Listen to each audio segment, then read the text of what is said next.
And that was Wanting You, and of course, together with Kohen Jaycee. He's coming from other than Uganda. So, by the way, welcome. Let me just thank you, man. So you good? I'm very good. Everything okay? Everything. Kigali is treating you nice? Kigali is good, although the weather is very unpredictable. Yeah, you know, like today, I missed.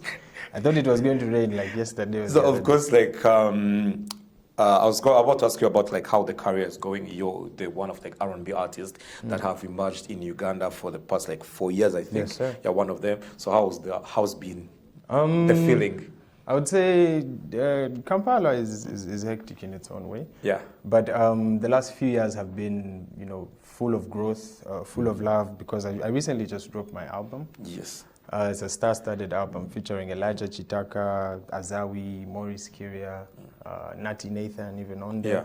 So it was more of like an eye-opener for very many people. It's like they thought of me as just, this artist who sings like just love songs or whatnot. But with the album, we tried to push a bit more of, identity, okay. heritage and all that. And I'm loving it so far. Like everyone is treating it amazing, and that's why I decided to come here. We premiered the album in Nairobi. Sometimes the name of the album, your album, like I don't really know how to pronounce it. I'll first let you pronounce it first, because I tried to read it. I was like, the album is RWEBEMBERA. What's the language? It's in Runyoro, Runyakitara. Okay. And it means he who leads. He who leads. Yes. Okay. And then you decided to drop an album this particular year, so the feedback was nice. And again, you performed on different events. I've been taking the album on the road. I performed here over the weekend at the Misty branch with DJ Alza. Yeah. And I'm gonna be going to maybe Juba very soon. For the Christmas season. We're going to do a listening session in Nairobi. Okay. But that will be next year. There's a lot of plans that we have next year. But right now, Kigali. You have been here twice, I think, in Kigali for this. This is actually my fourth time. Yeah. And then, like, how has been Kigali treating you? Let's get back to the second. I mean, Kigali is I would say, is not as fast-paced as Kampala. Okay. I feel like Kampala moves a little bit too fast. Too far, yeah. But that in itself is a good thing, because when I come to Kigali, I feel like I'm slowing down. Like, it's time to rest. It's time to make meaningful conversation and connection. So I'm never complaining. I'm always telling my hosts, I will eventually just move here. And I'll be going back to Kampala to visit.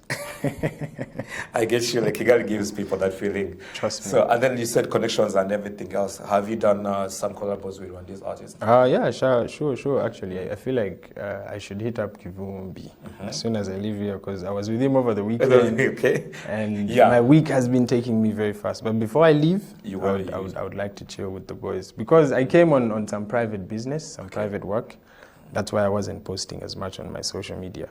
But after the weekend got done, now I'm active and I'm trying to make it work. Anyways, 2024 is ending. What is 2025 to you? What are your plans for the next year?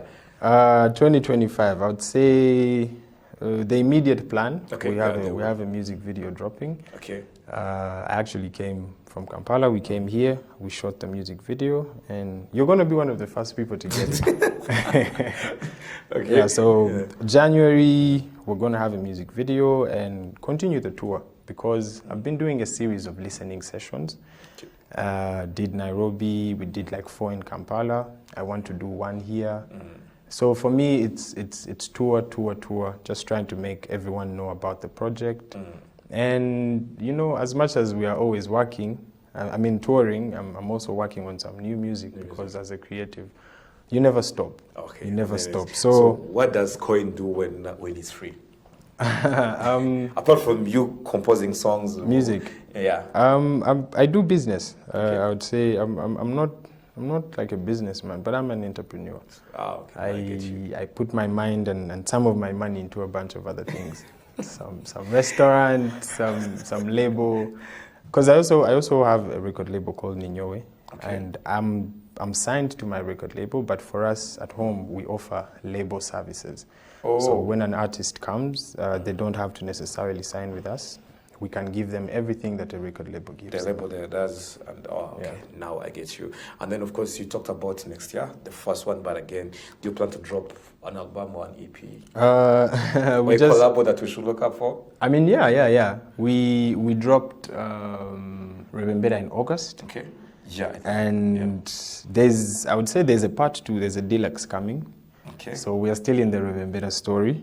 And I think that is something everyone should look out for. We're going to have some artists from over here that you might know, and I can't say yet. Okay. But I'm very, very excited. It's also one of the reasons why I always feel at home here, because the music is great, the people are great, and they're very welcoming. So every opportunity to come here and work, I take it. So what made you name your album the name that you named it? Like you had options of naming it ABCD, but again you kept with that particular name. Yeah, because this is my first album. Okay. I have only been dropping EPs. Oh yeah. Extended plays, and for me this was a very, very big step. It was a big milestone. It's like from being an EP artist to now entering the big leagues. It had to be something that resonates with me. And RWEBEMBERA is actually my name. It's my father's name, and it's also my son's name. So for me, it's like a family. Yeah, it's also a celebration of heritage. Yeah. I want him, when he grows up and let's say he's listening to the project, he's very proud. There was an album that was named after me. There was an album. There was an album that was named after me. But also, like, I'm a very proud African. I'm a very proud Ugandan, and I look for any and all opportunities to try and slide my heritage in there, because I've recently learned that the whole world is being inspired by Africa, but who is inspiring Africans? Africa. So we need to look further inward, because, as you all know, everything started from here. So for us, we are the ones inspiring. If there's no one inspiring us, then we have to look deep within. So still talking about inspiration and stuff like that, you have been here not long enough, let me say that, but again, who inspired you to start your music career? Because we had a lot of things, like some people grew up wanting to be footballers, others but again, you went into music. So who inspired you to go into music? I'd say later in life, like the realization hit me. I feel like my biggest inspiration is my mother, because she sings, just not professionally. She sings in the house. She's always singing in the walkway. But music was always there, like in our home. Like she made sure it wasn't something that was foreign or biased. Like every Sunday there was a cassette playing loud music. And I remember the first time I ever recorded myself. You leave a man no choices, moving all the pieces recklessly. I'm trying to impress you. I'm not trying to think all day. You already know. Kohen Jaycee up in the building. That's the guy, Jaycee. Of course, we're still talking about the album, and there was Raising Echoes that you said that this song is about your mom. It featured my mom. I remember this day very, very well. Okay. We were at home. I was just recording on my phone, and she was like, I really like the sound of that. You know, would you like me to be a part of it? And of course, I said yes. And we recorded, because I have a studio at home. Okay. So we recorded, and I sent the stuff to my producer, and he loved it. And I was like, why not include it in the album? And I feel like that's one of the best decisions I ever made, because she was so happy, she was so fulfilled. I feel like I'm living her dream, and it's good. It's good. She supports me 1,000%.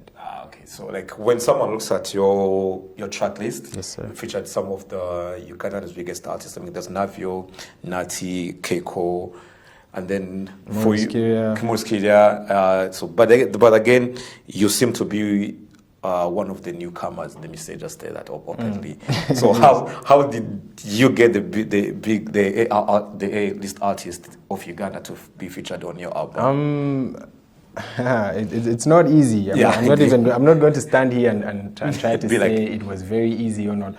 But I'm very fortunate, because at the end of the day, everyone sees and everyone appreciates the work. Okay.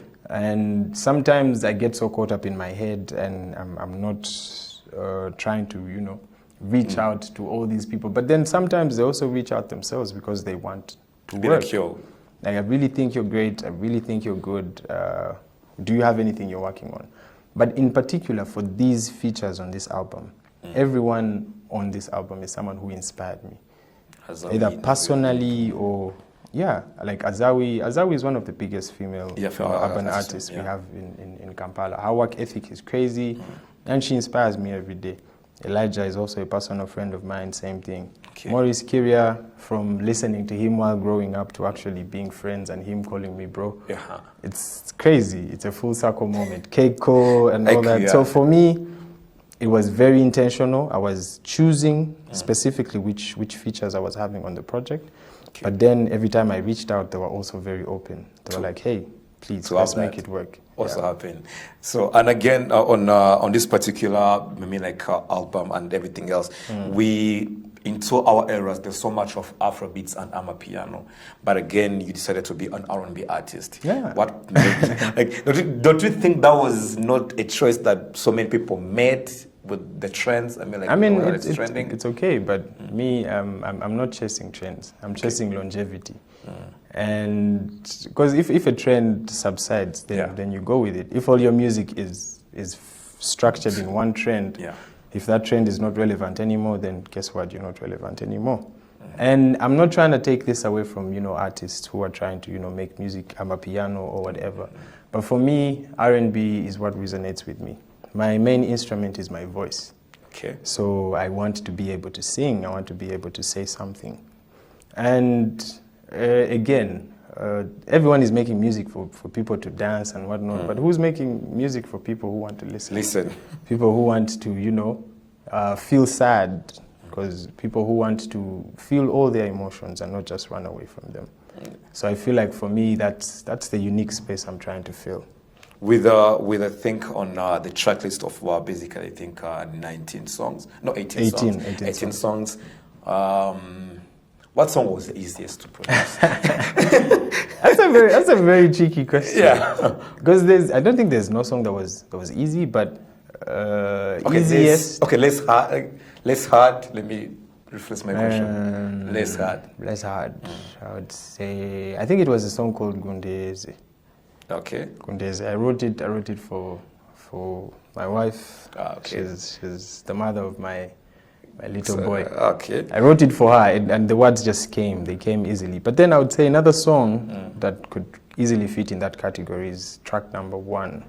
It's a song called Ability that talks about, self-discovery, self-realization, and, overcoming challenges. At a certain point in my life, I felt like I was going through that. Yeah. There were some hurdles, most of them mental, not really physical, but at the end of the day, it weighs you down. I was a bit depressed. But then from this depression came this amazing, amazing song. I wrote it in one day. Axon sent me the beat the day before, and we were recording the following day. And I think it's one of those songs. Okay, and then you know what I'm about to ask, the hardest. The hardest song. Because I was nice to you about asking the less hard, but again, which one was the hardest on the album? I would say the hardest song for me to record was Night Like This. Because it had Maya Molo, all the way from Kenya. It had Kenny Vibes. Shout out to you, Vibe Man. He's my very, very good Rwandan friend. Yeah. We've worked on very many projects together. And then it also had Navio, who has one of the busiest schedules I have ever. So, like Navio is the person who texts me like, "Yo, I'm coming to Rwanda." This morning I'm like, "Let's meet." Like 2 hours later, I'm leaving. Everything happens quick. You told me you're coming in the morning. Why are you leaving? He's leaving in the evening. So it was crazy trying to match up with his work ethic and energy and all that. But I would say this song took us about, because I recorded it when I was here. Oh. I recorded my parts when I was here with Kenny. With Kenny. And then I had the song for a very long time. I'm trying to get Navio to do his verse. I'm trying to get Maya to add something. Yeah. It was a bit hectic. But they came through, they delivered, and we dropped an amazing song. Shout out to you guys. Okay, I get you. So, Ken, while closing, what is the message that you can give to your Rwandan audience? Shout out to you guys. I love you. Thank you for the hospitality. I'm telling you, I really don't think I want to leave. I'm supposed to leave later today. But we are stalling. We're trying to do as much as we can in Kigali. And please, when you see me around, just say hi. let's catch a few snaps. But also, I love you. Thank you for always listening to Kohen Jaycee music. Thank you for always sharing, and check out my brand new album. It's really, really dope. You're going to love it. There's a lot of new favorites on there. Kohen Jaycee, I just gave you some special fever. You already know. That's Kohen for you, but again, before you leave, I want a cappella as we close. But I'm not letting go, yeah. 'Cause I know I'm in love with you. I'm in love with you.